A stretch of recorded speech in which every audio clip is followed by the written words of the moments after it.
جبارتنا فليمكن مولاي كلمتك مقدسة فالك وحدة لينا قد بالجسم تيب لك هاي فين املي بهابا فين املي لادا امتا مارين مولاي في القلوب. العدوى الطيبة للكلħat fl-isem tal-Missier u tal-Iben u tal-Ispirtu Santu. Amen. Il-grazzja ta' Sidna Ġesu Kristu li għamil l-imwiet l-imħabba talla u l-għaqda fl-Ispirtu Santu dawn ikunu ma'kom il-koll. U tinġbarna fl-imkien hawnhekk f'dan il-post ta' Marija biex nibdew din il-ġurnata bit-talbek għażiża tal-Qudiesa biex inkunu denji u kun jistħoqilna nitolbu l-mulejjejna niċċeknu qudiemu u nitolbuh jaħfrilna. Nistedinkom sabiex tagħmlu l-intenzjonijiet tagħkom għal min tixtiequ titolbu u toffru min naħa tiegħi se noffri l-Qudiesa r-Roħ Karmenu Sammut. Illum il-Knisja l-aħħar ġurnata ta' April tagħmel tifkira ta' San Piju ħamsa Papa. Issa nitkellmu fuq dan il-qaddis. Int is-sliem veru tagħna mulej ħnina. Int il-ħaruf tagħna tal-għid li tajtna ġismek biex nikluh Kristu ħnina. Int is-sliem dejjem u veru tagħna mulej ħnina. Ħen għalina Alla li jista' kollox jaħfrilna b'nubietna u jwassalna għal ħajja ta' dejjem. Nitolbu. O Alla, int għanqalt fil-Knisja tiegħek lil Papa San Piju ħamsa biex iħares il-fidej u biex jaħseb u ħabbrek ħalli tingħata lilek qima aktar xierqa bit-talb tiegħu għatina li nissieħbu fil-misteri tiegħek b'fidi imħeġġa u mħabba ħajja. Bibnek Ġesu Kristu Sidna li hu Alla u miegħek jgħix u jsaltan flimkien mal-Ispirtu Santu għal dejjem ta' dejjem.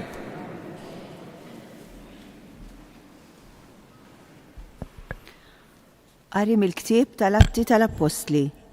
F'dak iż-żmien qam il-qassis il-kbir u sħabu kollha mill-partit tas-Saduċej u mimlija bil-għejra meddew idejhom fuq l-apostli u xeħtuhom fil-ħabs pubbliku. Iżda bil-lejl anġlu tal-mulej fetaħ il-bibien tal-ħabs, ħariġhom barra u qalilhom: morru fit-tempju u xandru lill-poplu kull ma għandu x'jaqsam ma' din il-ħajja. Huma semgħu minnu u filgħodu kmieni daħlu fit-tempju u bdew jgħallmu.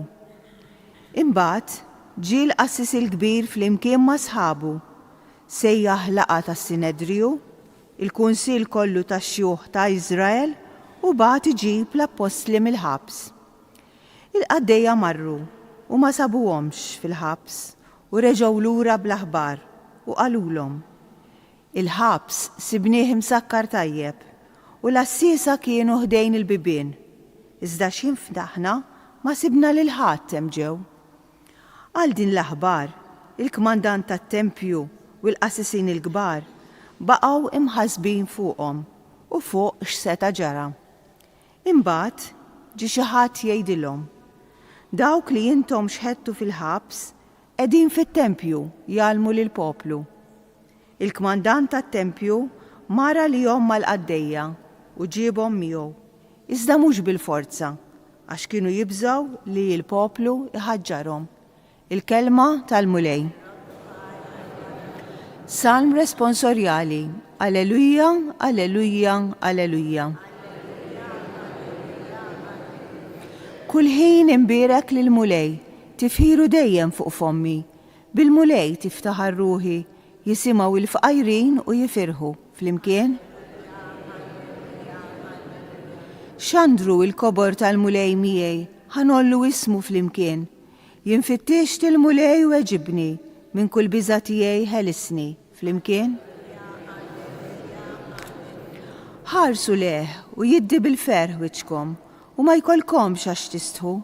Dan il-fqajjar sejjaħ u l-mulej semaw u midwejjaq tiegħu kollha ħelsu flimkien. L-anġlu tal-mulej jassess madwar dawk li jibżgħu minnu jeħlishom. Ippruvaw u taraw kemm hu tajjeb il-mulej. Ħini l-bniedem li jisken fih. Alleluja, alleluja, alleluja. Alla hekk ħabb lid-dinja li tal il-libnu l-waħdini biex kull min jemmen fih ma jintilifx, iżda jkollu il-ħajja ta' dejjem. Alleluja.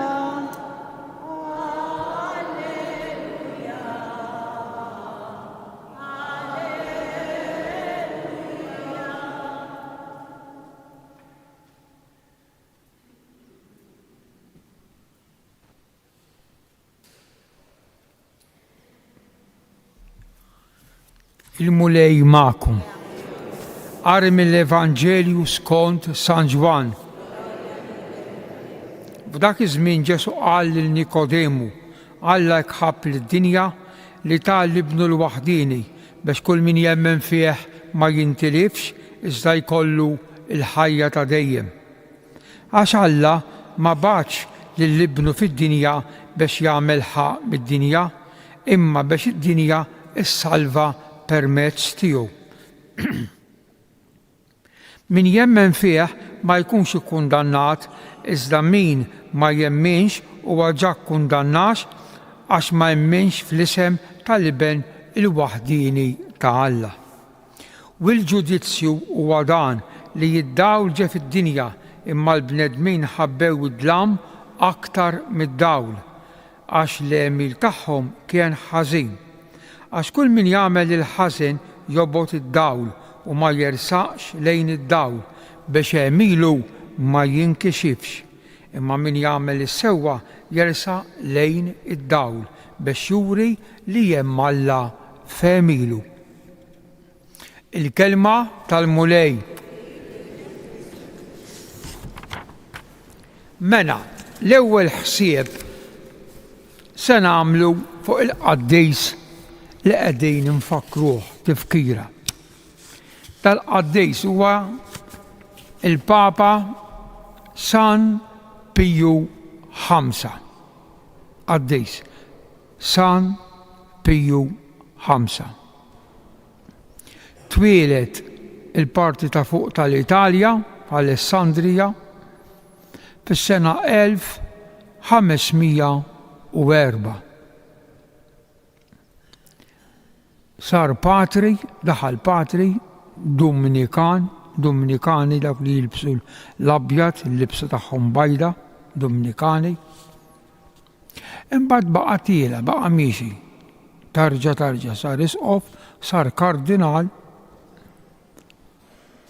U fis-sena 1566, ġifieri meta kellu 62 sena, sar ftit wara sar il-Papa.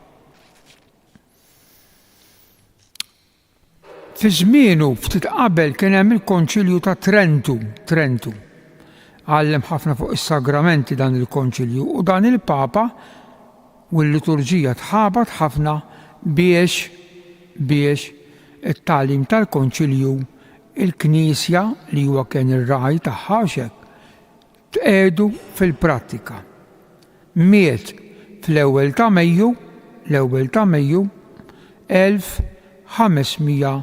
1572. Għaliex qiegħed nagħmel dan il-ħsibijiet? Għax dan il-Papa għandu rabta ma' Malta tagħna. F'liema sens għandu rabta?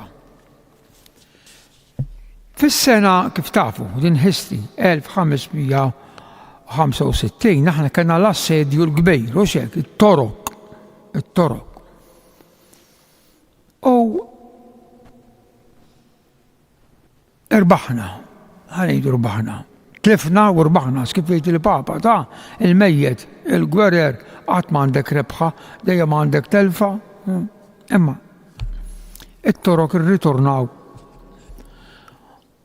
Allura l-Gran Mastru Lavallette iddeċida biex ma jirrepetix, ma jerġax jiġri assedju bħal ma ġara. Iddeċida li jibni il-belt Valletta s-swar li għandna llum. Dakinhar fejn hemm il-belt Valletta llum. Imma kien kollu xari, wita, ma kienx hemm beni xejn.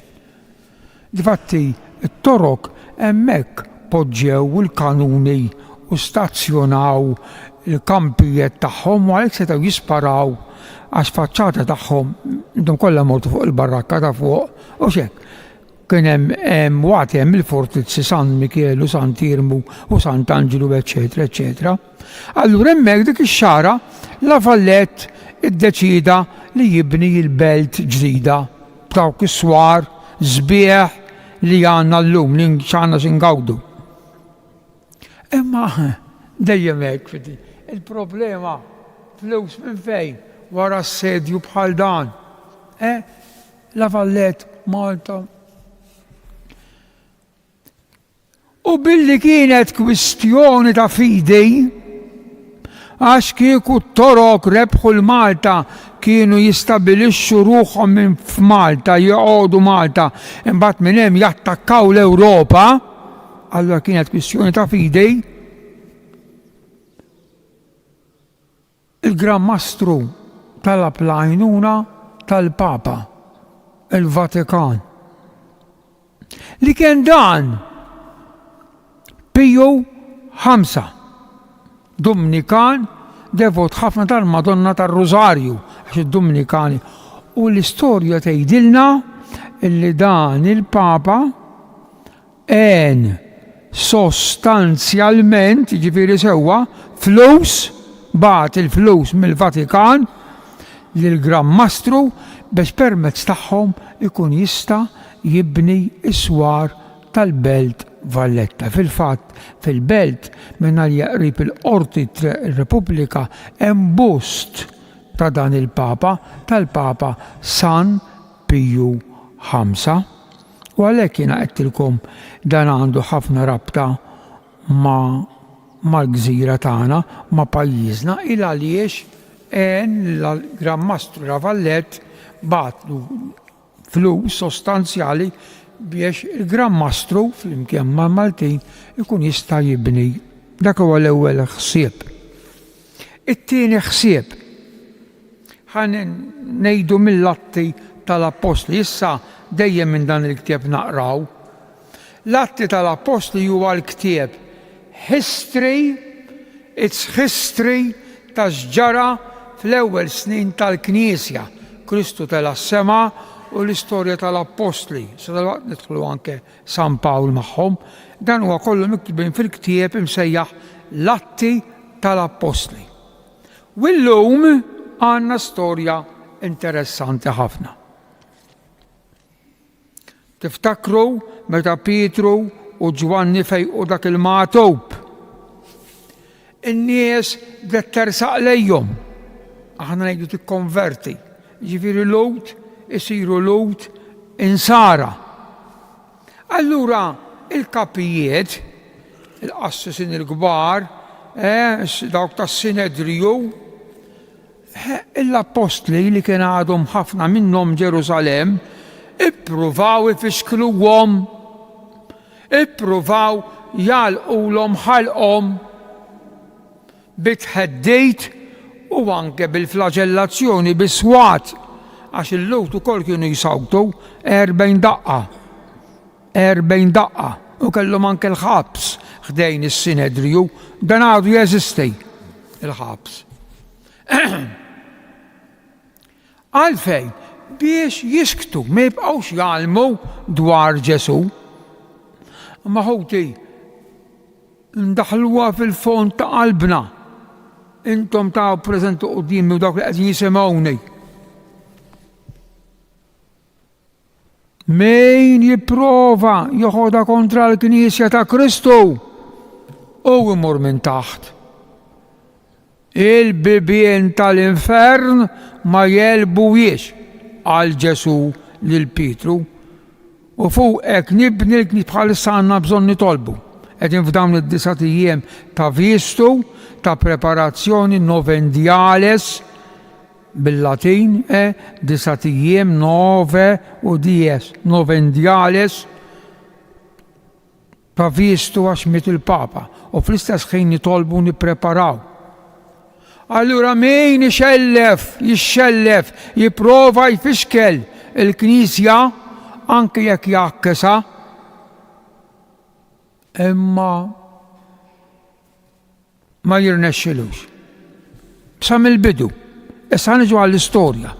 Mela dawn il-kapijiet tas-Sinedriju bagħtu jarrestaw u jaqflu fil-ħabs il-numru ta' apostli. Sewa meddew idejhom fuq l-apostli u xeħtuhom fil-ħabs. Qed naqra.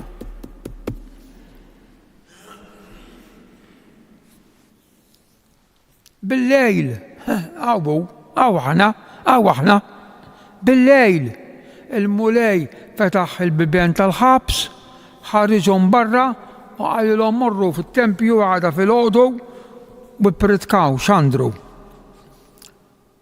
U ma kamlu. Fl-istess ħin iltaqa' is-Sinedriju ħalli jresqu qudiemu dawn in-nies u jiġġudikawhom u sawtuhom u ħedduhom. Gustusa ta' marru u wara sqalna latti. Il-ħabs sibnieh imsakkar tajjeb, mhux imsakkar biss, imsakkar tajjeb waħda. L-assisa, ġifieri mhux biss imsakkar, jaġar poġġew, l-assisa kienu ħdejn il-bibien, 2. Qegħdin jgħidu dawk li marru l-ħabs biex iġibu l-apostli quddiem is-Sinedriju. Mela, il-ħabs sibnieh imsakkar tajjeb. L-assisa quddiem il-bibien. Fejn ġej? 3. Ftaħna l-bibien, iċ-ċieb. U hemm ġew ma sibna l-ħadd. Prosit. Hemm ġew ma sibna l-ħadd. Fl-istess ħin li dawn qegħdin jirrakkuntaw lill-kapijiet tas-Sinedriju x'ġara ma ġara. Fl-istess ħin ġie xi ħadd jiġri mit-tempju, m'hemmx botaħ mit-tempju għad-dar ta' Anna u Kajfas fejn kienu jiltaqgħu. U mar qalilhom, oj, dan x'inhu? Qalilhom dawk li intom xħittu fil-ħabs qegħdin fit-tempju jgħallmu il-poplu. Fissira, spjega dejn, bulej, int min int, kif ħadd fissira dejn? Bibien malu assa u dawn kif ħarġew? Ġisem bħal tagħna kellhom. Ma dawn kif ħarġew? L-aħwa. Aħseb ftejt. X'un kun issajjar il-Borma, aħseb ftejt fuq din il-ħaġa. Għar tipprova tgħaddi inti kollok il-beb magħlu u tipprova tgħaddi minnu. Tgħaddi ejwa. Mhux hekk. Imma dawn għaddew. Imma dawn nas kien hemm lit ta' Alla u ta' Ġesu u kienu fit-tempju jippritkaw l-aħwa. Din hija storja interessanti. Hija storja vera kemm il-Knisja ta' Kristu, il-Knisja li aħna grazzi mulej membri tagħha hija mwafqa fuq Kristu u li Kristu għadu magħha u jieħu ħsiebha. Ejjew ma nitbedux minn din il-għaqda, minn din il-Knisja. Ejjew bħalissa f'dan iż-żmien partikolari li qegħdin mingħajr il-kap number 1 jitigawdu lill-Alla dak taf. Qegħdin nistennew li jiltaqgħu dawn il-mexxejja 133, 34 wieħed biex b'mdawlejn l-istess Spiritu Santu ta' dawn ta' żmien l-Apostli għadu mal-Knisja idawwalhom biex jażlulna mexxej skont il-qalb tiegħu. U aħna ma naqtawx qalbna, aħna nibqgħu mixjejn fit-talb u t-tagħlim tal-Knisja u tas-suċċessuri tal-Apostli. Bil-wifqa nofru it-talb tagħna lill-Alla permezz tal-Papa San Piju V għal l-insara li huma ara ippersegwitati minħabba l-fidi biex jibqgħu sħaħ lejn il-Knisja nitolbu. Għal dawk li ma laqgħux id-dawl tal-fidi fi Kristu biex jaslu għal l-għarfien sħiħ tal-verità tal-Vanġelu nitolbu. Għal art twelidna biex iżżomm sħiħ il-fidi li jirċivejna mill-Apostlu missierna Pawlu nitolbu. Għal l-erwieħ li hemm fil-purgatorju jistennew it-talb tagħna biex intatihom il-mistrieħ ta' dejjem nitolbu. Dan it-talbit mulej inresquhomlok permezz ta' ommok u Omna Marija int li tgħix u s-Saltan għal dejjem ta' dejjem.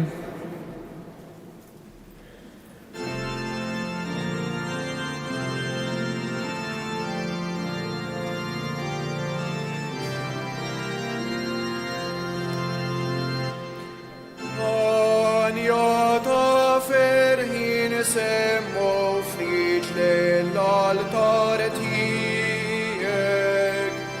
Anja ta' ferħ ta' għadna ħaġa waħda miegħek. Miġbura f'talba ħerqana ġieli jistħoqlok hawn natur. Birek jil-Anja u it-talba taqrub lihom.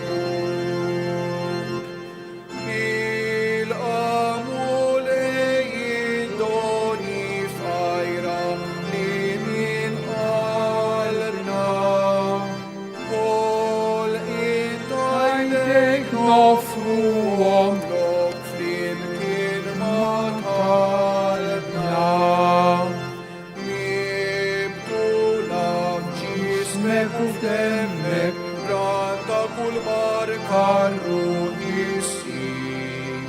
Fil-mada mabba slimu fidwa fuq raser iġġir. Tolbu ħuti biex is-sagrifiċċju tiegħi u tagħkom ikun joġob l-Alla il-Missier li jista' kollox.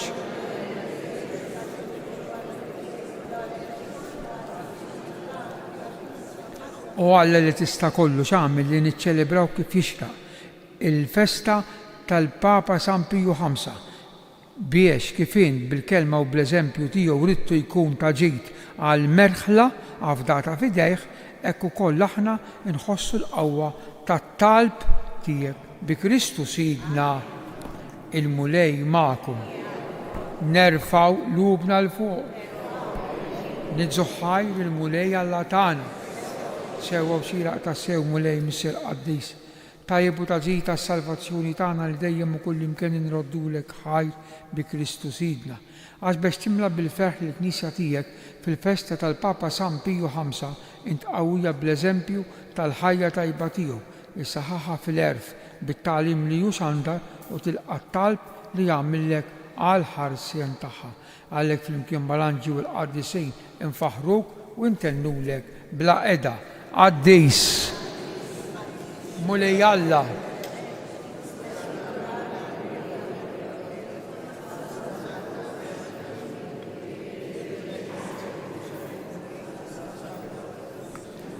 Għaddejs ta' sewwint mulej, inti lajn ta' kull qdusija, għaddis għalek nitolbuk dawn l-offerti bil-barka tal-Ispirtu tiegħek biex isiru għalina l-ġisem u d-dem ta' Sidna Ġesu Kristu li meta kien se jingħata biex minn raj ħibati ħal-ħobs radlek il-ħaj qasam tali d-dixxipli juqal ħudu u kulu il-koll minn dan għax dan huwa ġismi li jingħata għalikom Sinjur tiegħi u Alla tiegħi.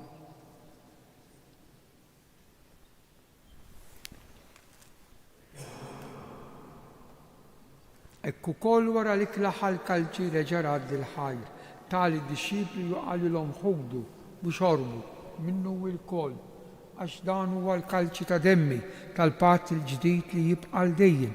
Id-dem li jixxerret għalikom u għal bnedmin kollha għal maħfra ta' dnubiet. Għamlu dan b'tifkira tiegħi, Sinjur tiegħi u Alla tiegħi.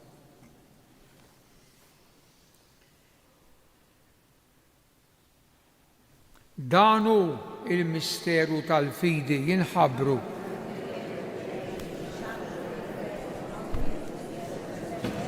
Għalhekk aħna nagħmlu dan tifkira tal-mewt bil-qawmin ta' Sidna Ġesu Kristu nofrulek mulej il-ħobs tal-ħajja u l-kalċi tas-salvazzjoni u nroddulek ħaj.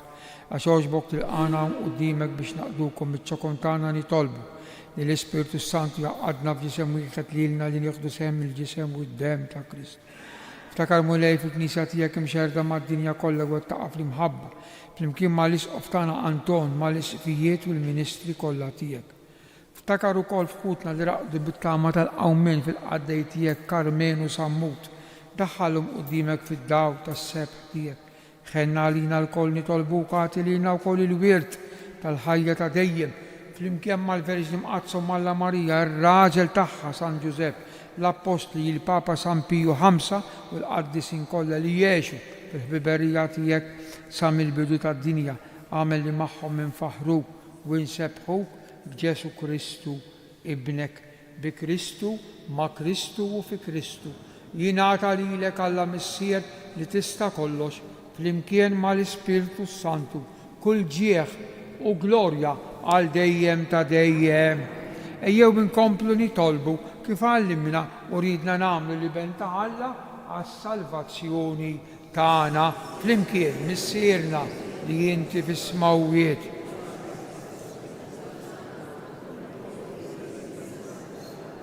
Ħobżna ta' kuljum għatina llum bħalma naħfru.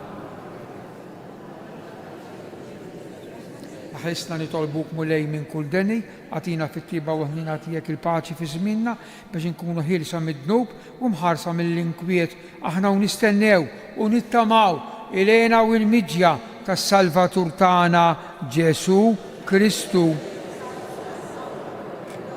Mulej Ġesu Kristu li jgħid l-apostli tiegħek inħallilkom misliem, nagħtikom misliem tiegħi la tħares lejn dnubitna, iżda ħares lejn il-fidi tal-Knisja tiegħek, għatija slim u laqda li jien trid fija int li tgħix bis-ħaltan għal dejjem ta' dejjem. Il-paċi tal-mulej kun dejjem magħkom. Għatu il-paċi lil xulxejn, paċi magħkom. Ngħidu flimkien ħaruf ta' Alla.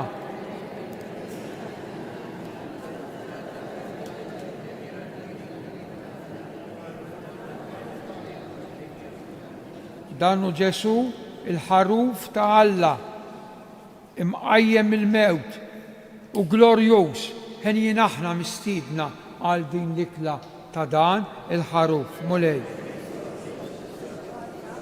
Iżda jgħid kelma waħda il-ġisem ta' Kristu jħarisni.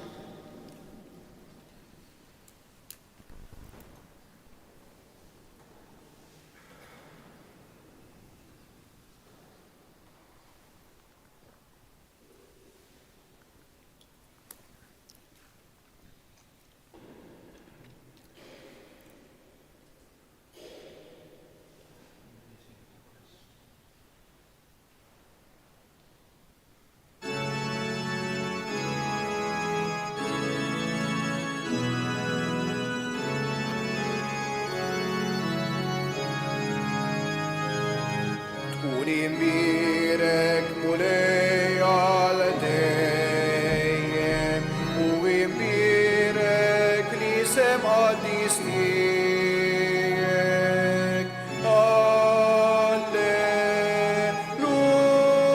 Alleluja, alleluja. Int li ħlaqti s-sema u l-ard, Alla kbir mulej tal-għaloni, sultan għawi,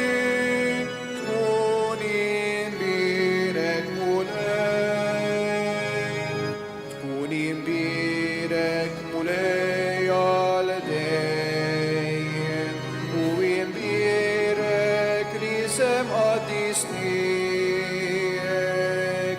Alleluja, alleluja. Salvatur li fdejtna l-kol, int li tina ħajja u tama ġdida. Għaddis għawi, tkun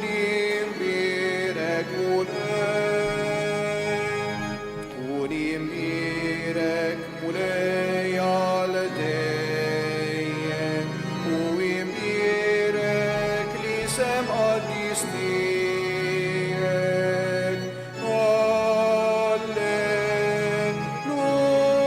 Alleluja, alleluja. Int mulej li tħobna l-kol, ħares lejna bħarsa kollha ħnina. Kollok tjiba,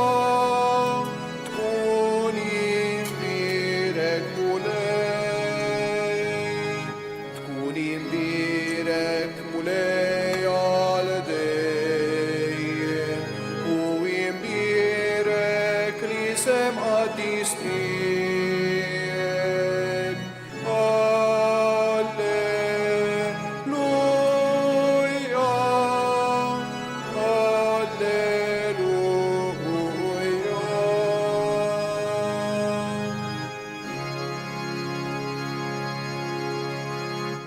Glorja lil Missieru lill-Iben u lill-Ispirtu Santu.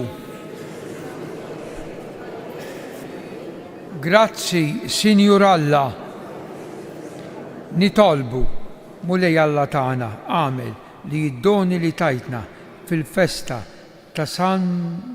tal-Papa San Piju V jaħdmu fina bil-qawwa kollha tagħhom biex jgħinuna f'din il-ħajja li tgħaddi u jiksbulna il-għena u l-ferħ ta' dejjem. Bi Kristu Sidna, il-mulej ma'kom, iberikkom u ħariskom Alla li jista' kollox, il-Missier u l-Iben u l-Ispirtu Santu. Slim għalik Marija bil-grazzi mimlija l-mulej miegħek, imbirka inti fost in-nisa u imbirek il-frott tal-ġif tiegħek Ġesu. Slim għalik Marija bil-grazzi mimlija l-mulej miegħek, imbirka inti fost in-nisa u imbirek il-frott tal-ġif tiegħek Ġesu. Slim għalik Marija bil-grazzi mimlija l-mulej miegħek, imbirka inti fost in-nisa u imbirek il-frott tal-ġif tiegħek Ġesu. Madonna ta' Pinu, Sultana tal-Familja, ħarstek fuq morru fil-paċi ta' Kristu. Il-ġurnata tajba.